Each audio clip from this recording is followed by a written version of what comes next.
Where the heck is John? I'm already a month late with this video and he's just not gonna show up? I'm not about to delay KH month more than I already have. Stupid floating. You better have a good reason for this, and I'm gonna be really upset. What the? Text message from John. Hey, I know I'm supposed to be helping you with KH month and all that, but I can't. Really busy doing sword spirit things, and the like. Top secret. Can't really get into it. But don't worry, I got help for ya. Called in a favor to my old friend Aster. He'll help you out. Anyway, talk to you when I get back. Seriously?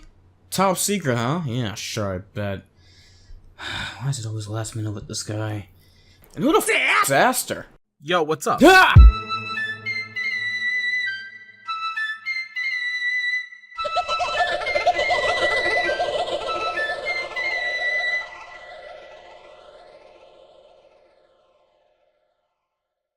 What? How did you get here? John gave me instructions. I guess this must mean you're Dark Link? That would be me, yes. Which means you're Aster. What? Nothing, I just didn't expect you to be a fairy. Yeah, well, I didn't expect you to look like a part of the Sweeney Todd fan club, but here we are. Alright, listen here, you incandescent light bulb. I don't need sass right now, I just need help. Hey, don't worry, I got it. This is the Kingdom Hearts stuff, right? Yeah, that stuff's great. Wait, really? Yeah, it's great. I beat KH-III in like a week once it launched. Oh, well that makes this easier then. Exactly. So, what are we supposed to be talking about again? Nah, just some recycled content. What? Don't get me wrong, I have a lot of ideas as to what I want to do for this month. Kingdom Hearts is by far my favorite game series of all time, and I can talk about it for hours on end. But before I get into all the new topics, I thought it would be best to start off this event by revisiting one I've already covered. The top 13 Organization 13 members. Why redo all that? Cause it's the first Realm of Darkness video I've ever made. Did that one years ago. So I thought there was a fitting time to revisit it. Besides, maybe that way I can finally bury it and leave it behind. Nobody should watch that. Why? Just trust me on that. Everybody trust me on that. That video was a product of a time where I had no idea what I was doing and had horrible technology to do the job that I didn't know how to do. So obviously, now that we don't do that anymore, I feel like we should take another crack at it. So here we go. Top 13, or should I say 14 organization members. 2. Oh my god, this video is so trash. You showed this to people? Yeah, just start the video, Aster. Escalators! You know, the thing about the organization that I always liked, besides their very edgy taste in clothing, is that even though each individual member may not have gotten much screen time, each of them seemed to serve their own key function to the team and prove themselves to be a formidable opponent.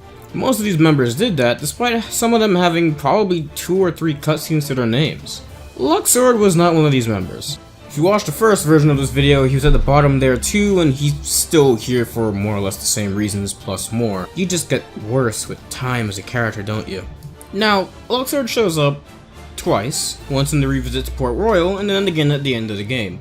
In that time, he manages to steal some pocket change from an old box, summon the Heartless that I guess did some minor property damage, and then did a flashy magic trick before dying. Yeah, all that amounted to nothing. A lot of nothing. But 100% concentrated nothing. At least he's living up to the organization's mission statement. The most disappointing thing is that he doesn't even have a good boss fight. Literally the worst Organization 13 boss fight of all of them. It's just a stupid gimmick. And I know that there are a lot of gimmicky org fights, but at least those gimmicks are fun. Most of them I'll get to you later. He just decides that he doesn't feel like having a health bar, so instead he just makes both him and Sora just have time bars. Which is just a health bar that drains, so it's still technically a health bar. It just doesn't make sense. Sora still has his own regular health bar on top of the time bar, and Luxord still does damage to it. Luxord will straight up just destroy you before you even get the chance to lose half the allotted time you're given to beat him. If you wanted to make the fight time-based, why not just have a countdown timer? Instead of a battle of attrition, it's a battle of speed. Every other boss fight in the game has a normal-ass HP bar. They work. Luxord? Nah, he's too cool for school. He's got time health. What's time health? Well, it's just a health bar that drains with time. So you can do your super crazy anime fight scene combos on this man, but if you just play a couple mini games with Charlie the sociopath over here, he'll apparently lose health. So along with being terminally ill, the man dies a little if he loses a game of poker. Why is he a part of this organization thing again? The dude has like 2 moves. He stands still and hits you with cards, or jumps away and hits you with cards. If for some reason you want him to stop hitting you with cards, you have to challenge him to this game of catch the circle button so that he will stop and then lose like 1 second on his time bar before proceeding to hit you with more cards. Heck, the fight doesn't even work anymore because on the PS4 version the physics got all screwed up, so the move where he jumps away and hits you with cards became the move where he moon jumps away and sometimes hits you with the cards? It has no counterplay anymore, so it's just really annoying whenever he does it. This fight sucks. You suck, Luxord. Better be doing something interesting in Kingdom Hearts 3 besides stealing coins from a box. Oh, you Welcome to the Salty Spittoon. How tough are you? I had a bowl of nails for breakfast this morning. Gonna be honest, getting to this point kind of stopped me in my tracks as I don't really know what to say about Lexaeus. I struggle to remember how I wrote anything about him the first time around, but upon further reflection and, you know, procrastination, I think I found out why. There's just not much to say. Credit to Bert by C for giving us some of the neat origins and lives of some of the organization members before they became the organization members, because a lot of the things start to make sense with Lexaeus. Apparently he was a bodyguard to Ansem the Wise, go figure, and was there doing the stupid things that got Heartless roaming about before eventually getting murked and recruited by Xehanort. This also seems to explain his strange ties to Zexion. Zexion's like the one guy that he talked throughout his entire screen time, and I guess it kind of makes sense that he was looking after somebody a lot back when he was actually alive. However, it still doesn't change the fact that he's bland and does little in the games. He kind of down there with Luxord in that sense, except unlike Luxord, he's actually really cool to fight in both games. Out of battle, he's calm and collected, but when the gloves come off...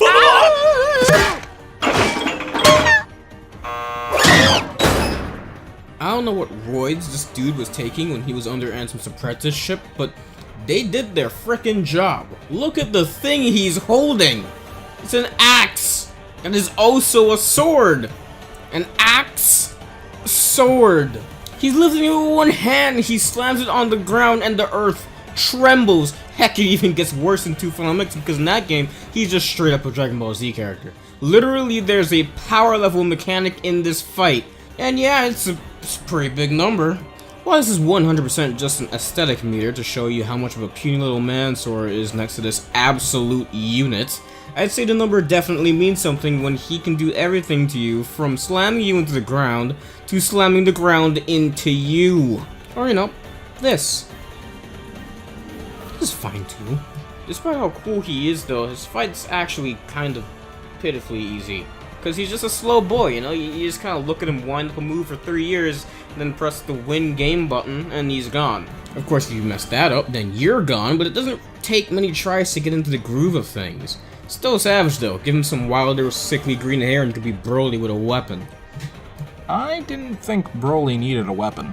He didn't. But it's quite horrifying to imagine, isn't it? Welcome to the Salty Spittoon. How tough are you? Well, I guess now that we're done talking about Lexaeus, you should probably start moving on to his Echo Fighter. Hey, come on. There's more to Zolan's character than that. There's a ton of differences. Name 3. Oh, dude, he's got cool dreadlocks, cool sideburns, he's got not 1, not 2, but 6 lances, he's got Arrow from KH-1, he's got Dragoons, and who doesn't love those things? I dip them in sweet and sour sauce all the time. Okay, you've made your point. Regardless, he has the same origins as Lexaeus, being an apprentice of Ansem the Wise, doing stupid things, getting murked, dimming the worlds, etc., although he seems to be a little bit more reserved and focused on himself and the tasks that he has at hand. This bleeds into his nobody's personality as well, as I don't remember him caring about anyone in Days, and, well, Kingdom Hearts 2 speaks for itself.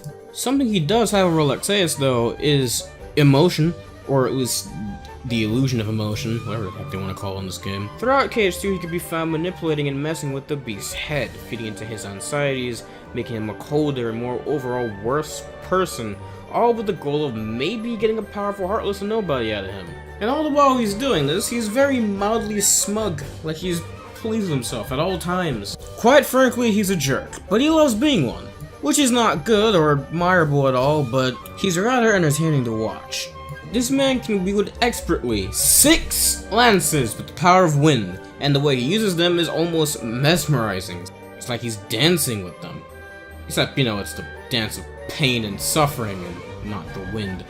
If you were a kid playing this game, you probably hit this wall before, consistently dying to his DM where he combines his lances into a draconic being before showing you despair. This continued the cycle of frustration until you got Mickey and then maybe won.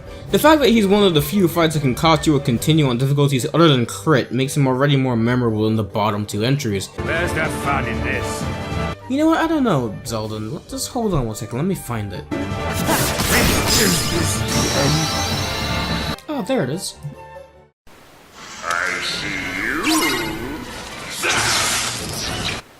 One of the funny things about Kingdom Hearts is that the majority of people who play these games are typically a bunch of weebs.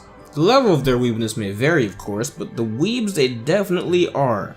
And I'm one of them, so I should know. However, because the series is so closely interwoven with Disney, it brings a stark contrast to the usual edgy anime weebiness that usually accompanies Nomura's games.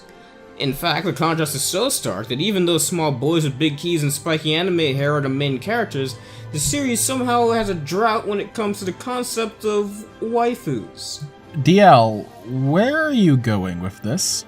Hold on, just give me a second. Because anything fettered to Disney has to have an air of whimsy and a huge semblance of innocence, almost every original female character is written and designed completely safe.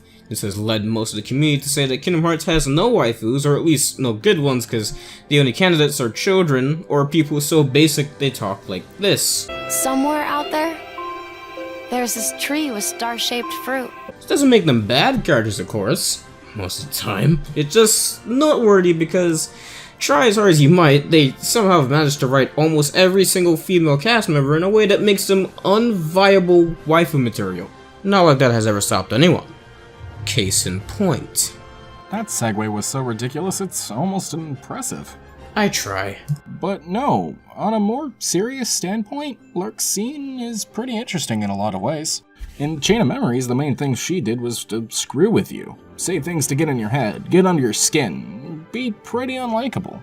It was a nice change of pace. And let me tell you, that girl has a way with words. To put it bluntly, Larxene is a giant bitch. She has absolutely no care for the well-being of anyone or anything, and will say things that will cut you as deep as a knife she throws at you. But that's about as complex as she gets. She's entertaining to watch in a love-to-hate type of way, but it never really felt like she was important to the organization. And I know there's something about her being a Keyblade wielder from the past or something, but lol, Union Cross, am I right? She's at least important to the plot, though. She was the main one in Chain of Memories to mess with Sora's head so hard he forgot his own girlfriend, and then replaced her with some other chick he's never met. And then she made him feel guilty for apparently forgetting about that chick that he's never met, which only served to lead him even further into Marluxia's trap. And yeah, anyone could have probably taken her job and done it effectively enough. Sora's really easy to bully. It's just that she did it in a way that was unique to her, making her extremely memorable. Besides, what she lacks in character, she makes up for in combat. This girl's not called the Savage Nymph for nothing, holy crap. Look at her trying to rip him to shreds, she's absolutely merciless. And if she's not trying to do that, she's trying to turn you into a lightning rod. It's even more ridiculous in her 2FM data fight, where she starts comboing you so hard to the point that landing on the ground is a blessing. She summons electrical storm so potent that the lightning turns into a bar of plasma for some reason, and starts moving so fast that she can feasibly be in 2 places at once. Incredibly cruel, difficult, and annoying, but extremely satisfying to overcome. That pretty much sums up her entire character in a nutshell. It's why I like her, despite her being kind of one note. Cause she talks mad, entertaining shit before trying to kill you, and then you beat her up in an act of karmatic retribution. However, if you do like Larxene as a character, or person, it's probably because you just wanted to step on you. What you doing? Just studying this amazing subspecies. I'll show you subspecies! Oh boy, here we go. It's happening. So if you've watched the first version of this video, and if you haven't, don't, you know that I really didn't take kindly to Vexen back then. You know what, I still don't. However, I do feel like I owe him an apology of some sort. Vexen was a much better member than I gave him credit for. I mentioned that he was one of the people involved in Castle Oblivion's scandal of 2004, faffing about aimlessly and messing around with Sora's head. However, he was mostly there as a spy, interacting with but mostly observing Larxene and Marluxia as they plotted, schemed, and talked a lot of crap behind Samus's back. He also takes credit for making the Riku replica and Shion, so you know that's pretty important considering. What Dale forgot to tell you was that Vexen was one of those nerds from high school whose parents were rich and who would take his math test he aced on and then flaunt it in your face thinking he was hot shit. You couldn't do anything about it because his parents were rich and paid off the school. He got anything he ever wanted, but man, did I want to shove his face down the toilet. Both Sean and this smug asshole. A lot of my old problems with Vexen, besides the fact that he's kind of obnoxious, is that he doesn't have the bite to back up the bark. His fight in Chain of Memories was a cakewalk, and the 1 and 2 of Fem was actually absurd until you found out that Final Form could tell it to piss off. He's not even that impressive of a fighter either. His weapons are a shield and ice magic, but neither of them are used to their full potential. When it comes to ice magic, he can do some impressive things, like freezing solids, summoning glaciers, and whatever this DM is. But freaking Heartless can freeze you in Kingdom Hearts nowadays, and I've seen more impressive ice magic from Elsa. As for his shield, it's kind of pathetic. It has almost no offensive use or really any creative defensive uses. In the data battle, it just acts as a thin wall of glass separating your ki from his skin. Goofy gets more use out of his shield than Vexen. Heck, you can even craft Vexen's shield for Goofy. There's nothing wrong with prioritizing defense with the shield. I mean, he's just using the shield like a shield. But considering what other people in this game can do with their weapons, Vexen is kind of disappointing. You could at least, I don't know, charge up the shield to reflect the magic back at us, or, I don't know, at least throw it? Anything, just don't have it levitate there. Regardless, it's not nearly as bad of a character or an org member as I originally said, but it's just barely cutting the top 10. Still has the best stat, by the way. No! Please don't! I don't want to! Goodbye.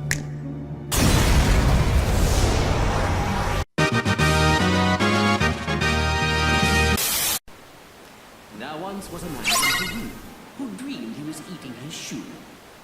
So, any of you guys like reading books?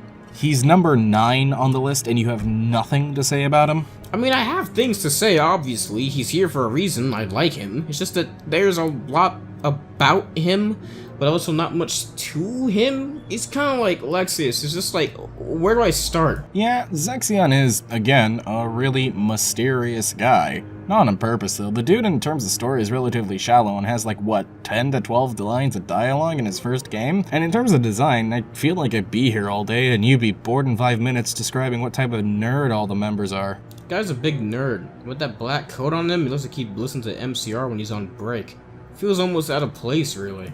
Like, can you take a look at this entire roster of organization members in this series, and then look back at Zexion and be like, yeah, this fits, it's fine? It's strange, and it always made me wonder what the heck was up with this guy. However, we really didn't get that information until Birth by Sleep, and oh no, not him too! Are you serious? I am beginning to get the idea that Xehanort didn't have to look very hard for people to carry out his plan. Like, is Radiant Garden just the hot spot for vessels? On top of that, this is a child! How did you convince a child to do your horrors? You make it sound like Lenzo was a cinnamon roll, but honestly, considering the way he treated Riku, I'm not convinced that he was completely full of innocence when he was alive. Yeah, that's true. I mean, his entire game plan is deception, which is, you know, bad. So it's more likely that Ienzo wasn't the most honest kid. Definitely wasn't the strongest, though, considering he can't fight to save his life.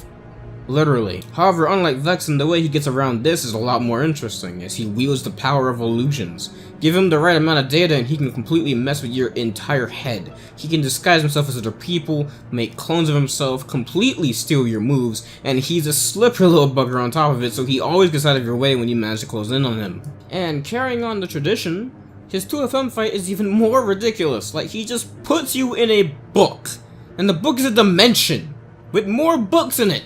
And fire! Books and fire, what the heck is this dude on? You ever get hit in the head with one of those hardcovers, dude? Doesn't feel good. He definitely has some of the more creative and memorable fights in the series, which is why he'll pretty consistently be in my top 10. even though it's on the lower end of it. Man, you better hope you know the secret to looping data's XIII to death in 2FM, because otherwise... Read, nigga! Read!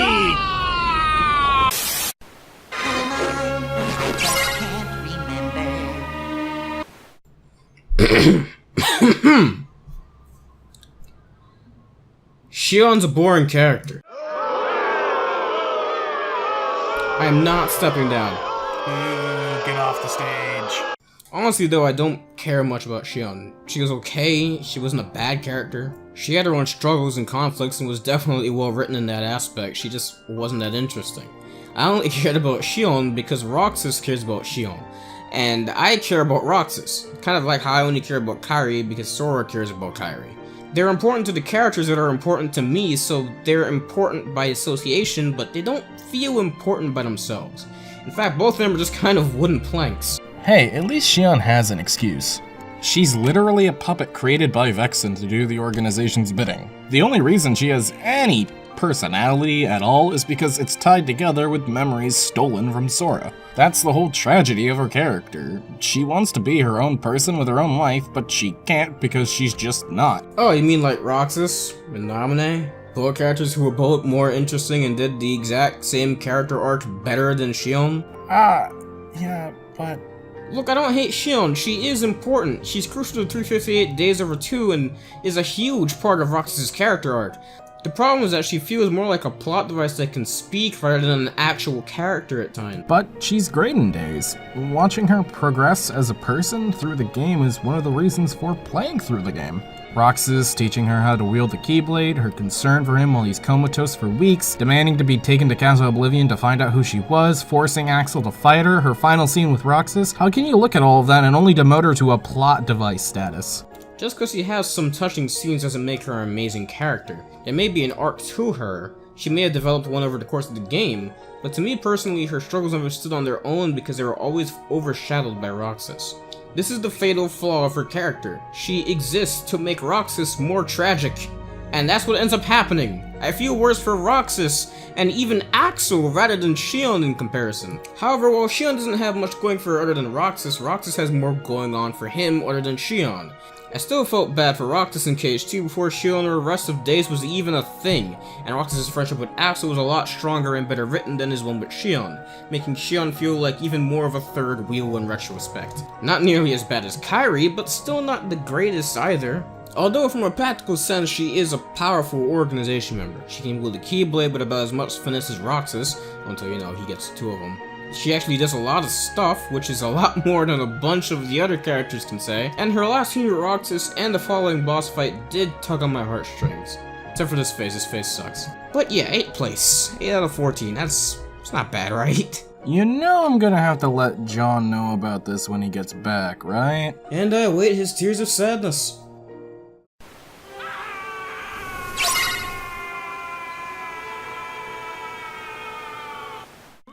I'm fabulous! It's actually surprising how much nothing Marusha does in this entire series, but at the same time, I still love him. As the last Org member on this list to be tied to Chain of Memories, it's fitting that he's also the final boss of Sora's story. However, that is his one claim to fame prior to KH-3. He doesn't do much in the story either, he just leads Sora into the castle, gullets him on a bit, and then pisses off until the end of the game where he dies.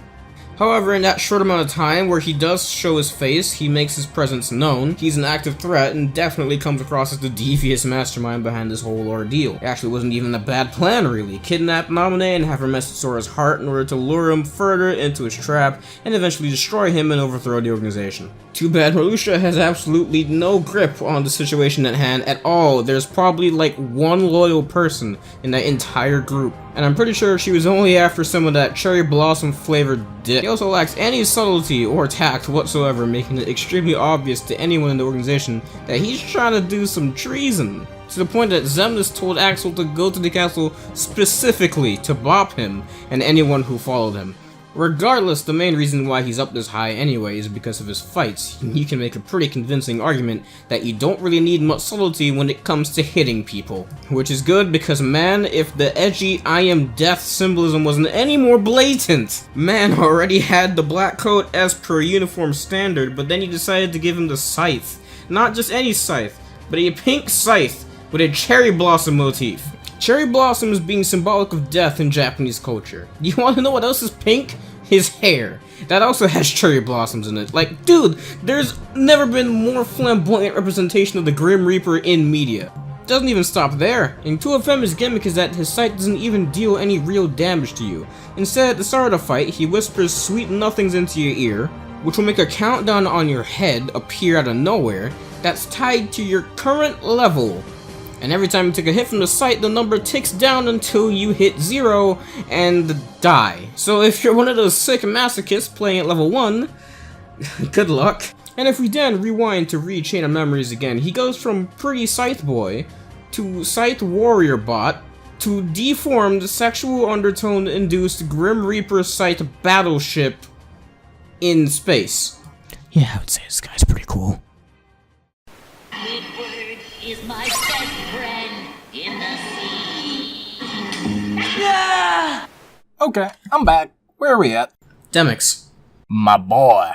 This dude is just a gift. First off, he does jack all, and I know I've said that about a fair share of members on this list, but with those guys I was mainly referring to their plot importance. They at least do their fair share of standing around being menacing and messing with protagonists' heads like villains should, along with doing whatever job they're assigned to behind the scenes in days. But man, when I say Demix does jack all, I mean literally jack all. This lazy ass doesn't even do his job right, to the point that I feel Zem has only hired him to boost employee morale, like a company clown. He accomplishes the bare minimum to get by. It's almost impressive how he stayed around this long. Run away!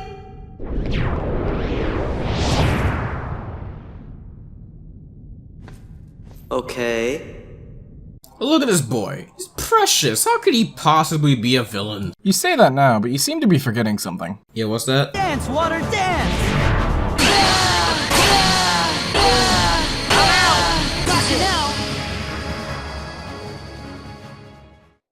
Oh yeah, no, I remember that. There's a reason why Demix is so infamous.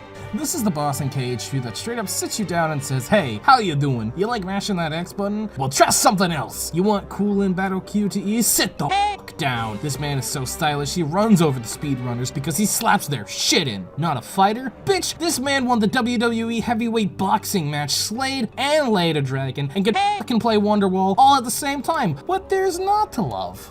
And speaking of water, let's talk about that DM, shall we? A series of water clones that need to be taken out before the time limit runs out, or you just straight up lose. You do this initially in Olympus just so the game can familiarize you with it for this fight, but back then it was rather lenient, having way more seconds to spare than the clones you actually have to eliminate. In the actual fight, you have 40 seconds to deal with 50 of them in the beginning, and about 15 seconds to deal with 30 of them if you're taking too long to finish them off. A decent challenge. In the data battle, this move turns into a gauntlet where you have to take out 13 in 30 seconds to 75 in 30 seconds, then 50 in 30, then 25 in 30, and then you can hit him. That is of course until you get him down to 1 HP, which starts another series of water clone fights that progressively gets more difficult until he ends with you having to get rid of 99 of them in 30 seconds. We don't even know what happens to Sora, Donald, or Goofy when you lose. You just lose. Do the water clones get super powerful and overwhelm them? Do they explode and drown them? Does Demix just go Kaioken or something while they're distracted and assassinate them? What did this spoony bard even do anyway? This dude is either playing the longest con in the history of KH, or he's just really lazy. Maybe both. I hate all of you. I never really liked Sykes before, but the more of him I saw and the deeper I looked into his character, the more I warmed up to him. Still a big jerk, not a good person at all, he's just less boring now and seems to have at least an understandable, albeit petty, reason for acting like he has a stick up his butt all the time. Sykes was initially a boy named Isa, and initially lived in, take a guess, Whitley, who later turned out to be, take a guess. The two of them seemed to get along pretty well and were all around nice children. And then darkness happened. After that, the relationship between the two seemed to be completely reversed, almost as if they were mortal enemies. The reason behind this is revealed to us in KH-III, but already hinted at more than a couple of times in days. Saix noticeably becomes bitter towards Axel after hanging around with Roxas and Shion. I wonder why that is. Despite this, Saix is a pretty high-ranking member, and for a good reason. He's cruel, he's cold, and he gets the job done. He can be trusted to do whatever he needs to do, anywhere from messing with people's heads and crushing their spirits, to straight up bopping people off the face of the planet. A shame that his fight is pretty easy though, if not the easiest org fight in the game. The entire gimmick in this fight is that Mr. Effervescence over here was having a nice moon bath while you were running in wanting to throw hands. After realizing he has to deal with social interaction for the day, he gets a bit upset and wants to start throwing a tantrum. Except this dude is like 30, and is clearly on steroids or something because he's throwing stop signs at you, and those look painful. This is very threatening at first, especially since you can't actually hurt him in this state, and he hits like a truck, but when you realize that all you have to really do is reflect, or block, or glide, or, anything to avoid all of this, and then just pick up his bat and hit him with it, it's kind of a joke. Especially since the most he can do when he's not in Berserk mode is counterattack you after you chunked like 2 of his HP bars. Once he goes back into Berserk mode, you just repeat the process. This is the boss that can be looped into oblivion because of how abusable his AI is, and while the more speedy, flashy, and technical loops are much harder to pull off, the fight itself isn't. Here's something fun and easy for you to try at home. Load up this fight, doesn't even have to be the data fight, it can just be the regular one. Equip Aerial Spiral, knock him out of Berserk mode, and then summon Peter Pan. After that, just jump, use Aerial Spiral, and then 1 basic hit. So 2 X button presses, and then land, do that again, land, do that again over and over. It's actually one of the funniest things you will ever see. And at the same time, it's really sad. Poor Saix, dude. I'm sorry I ever started this stupid fan club in the first place! Where do I even start with you? This guy's probably the most important org member in the entire series next to Xemnas, and Xemnas owns the dang thing. How can I sum this up in a minute? I can help you speed it up. On the surface, Xigbar seems like a cheeky cunt with an eye patch, but in reality, he's more engaged with the plot than you think. He knows way more than he lets on, and is closest to Xemnas acting as the right-hand man. This is shown in certain scenes in 2 final mix before being more or less confirmed in Birth by Sleep. It was here when Braig first met Xehanort, which is the main bad guy in the entire series. He then decided to work with him on the premise that he get his own Keyblade out of the deal, and he's been his right-hand man ever since, sticking with him even after his bout of amnesia. The bad things happen, as they often do, which leads to Braig becoming Xigbar and being inducted into the organization, and then when they're defeated, guess who's still hanging out with the bad guy, snarking at every plot twist, turn, and spin in the book that's been on since the beginning. And if you've beaten KH-III, then you know this isn't even the end of it. Huh. Impressive. Pretty good, eh? Regardless, yeah, that pretty much sums it up. He's pretty friggin' important, and on top of that, he's really entertaining. It's a fun time whenever he's on screen because he constantly cracks jokes and acts completely lax. And he has every right to do so because at the flip of a switch, he can decide to get serious and take you out where you stand. Come equipped. This guy bends gravity to his own will, teleports around, deletes and morphs part of the arena to suit his own needs, and stands upside down in midair. He'll just chill in the back shooting you from afar. It's you that has to approach him, and if you can't do that, well, I hope you can dance. Hey, waiter! We need another one over here. There you go. Don't worry guys, the plot has arrived. I don't even think I need to say why Roxas is up here, but let's go down the list of reasons anyway. He's voiced by Jason McCartney, he's one of the few expertly written characters in the series, he has 2 Keyblades, his character arc is sad and engaging, he has 2 Keyblades, he's the nobody of the main character of the series, and he has his own game.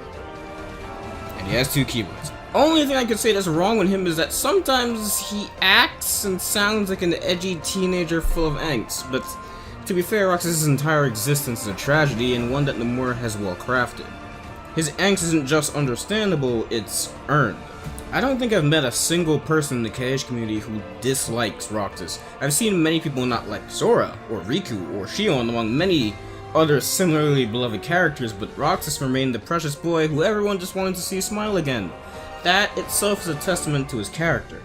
It also helps that Roxas has some of the best boss fights in the entire series, with his first fight being, in my opinion, the best designed fight in the main story. His data fight's also known as being one of the hardest but most fun fights in the game, and his fight in Recoded is actually good apparently, which for Recoded is impressive I guess.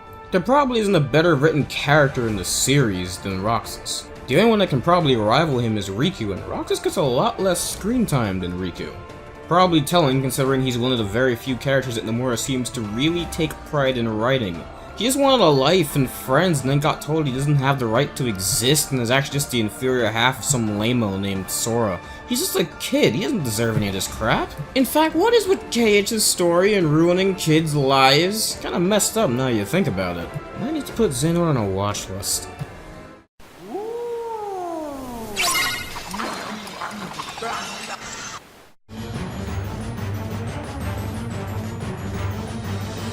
So, here's that third wheel that we, spoke of earlier. Well, actually, I was saying that Shion was the third... Oh.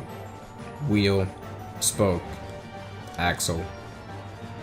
You really are John's friend, aren't you? Regardless, I don't think there's going to be many arguments against Axel being up here. He's one of the few characters who's neither a weird offshoot of Sora nor Xehanort, and is also important to the plot and a really likable character. The amount of people who probably fit into that section of the Venn diagram are probably like 3 or some shit, so that's pretty impressive. Axel is just charming. He's snarky, funny, smooth, cool, and all around a pretty chill guy. However, he can be pretty vicious when he wants to be, though I have to remind you what happened to Vexen. But aside from all that, the main reason why Axel is so beloved is because he has a heart of gold. Which is ironic because he's a nobody, but who really gives a crap at this point. Axel was another one of those characters you wouldn't really expect to want anything to do with the organization, but seemed to be blending right in and being a pretty important member as well. He was so high up in Semnus' favor that he was handpicked to spy on the Castle Oblivion crew and smoked out any traitors from their ranks. Axel was really good at his job, but after the whole best friend side, he all of a sudden started acting out on his own, messing with the organization's plan, kidnapping Kairi, helping Sora, doing a whole manner of random things, all in the pursuit of being back with his pal Roxas. Watching the two characters develop, 3 when Shion comes along in Days, is one of the best things in the series and is the biggest savior of said Days. However, if you played Days and you know how that story ends, it leaves Shion gone and long forgotten, Roxas rogue, beaten and then kidnapped, and Axel alone, having distanced himself from his old friend Isa, and lost his new friends too. This makes all the crazy things in 2 carry a lot more weight because they were acts of desperation and not malice. And when he realizes the error of his ways, he atones in a way that only Axel can. Watch this.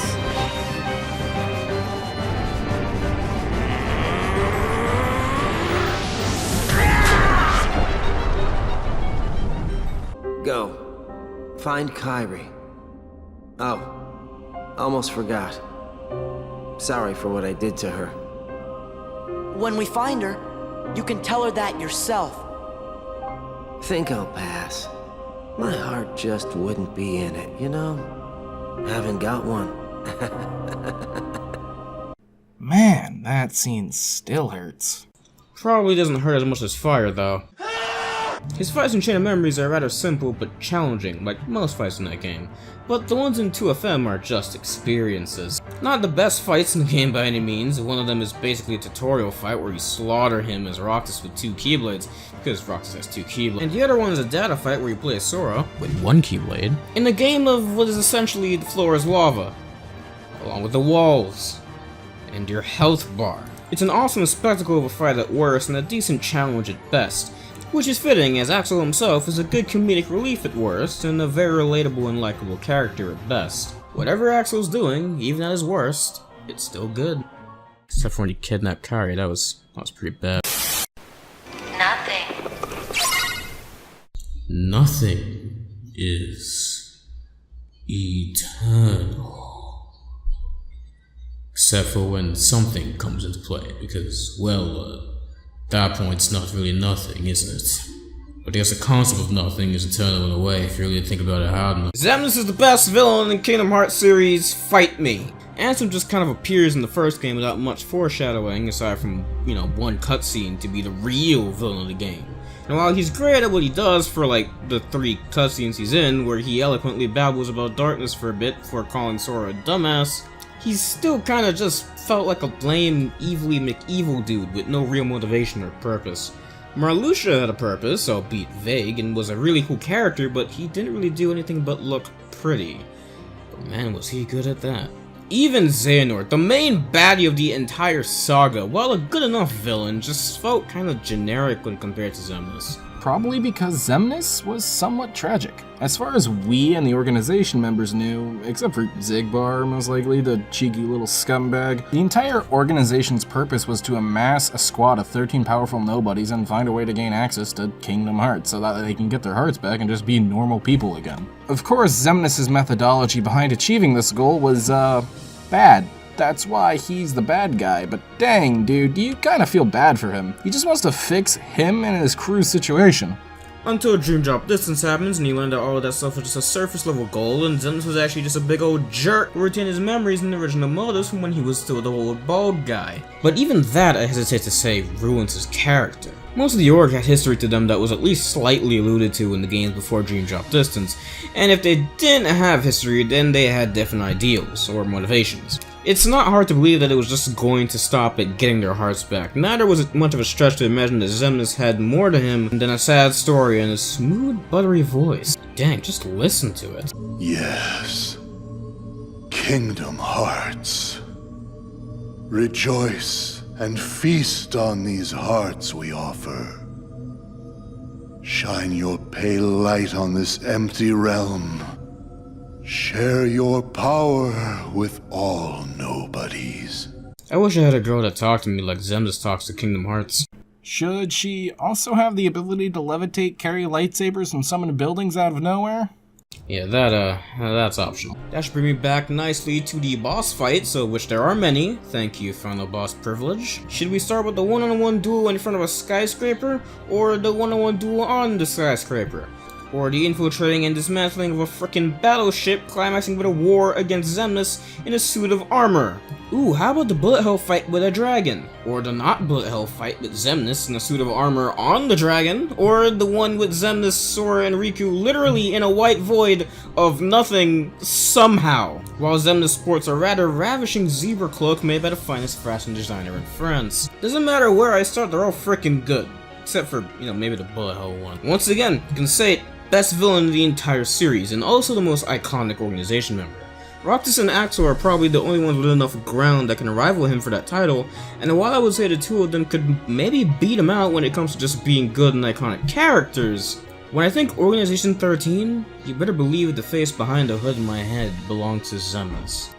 Thank you guys for watching. This has been Realm of Darkness, and while KH-3 is out and the real Organization 13 has been revealed, the final roster doesn't hold a candle to the original, which is why we felt the need to stick to the old hands.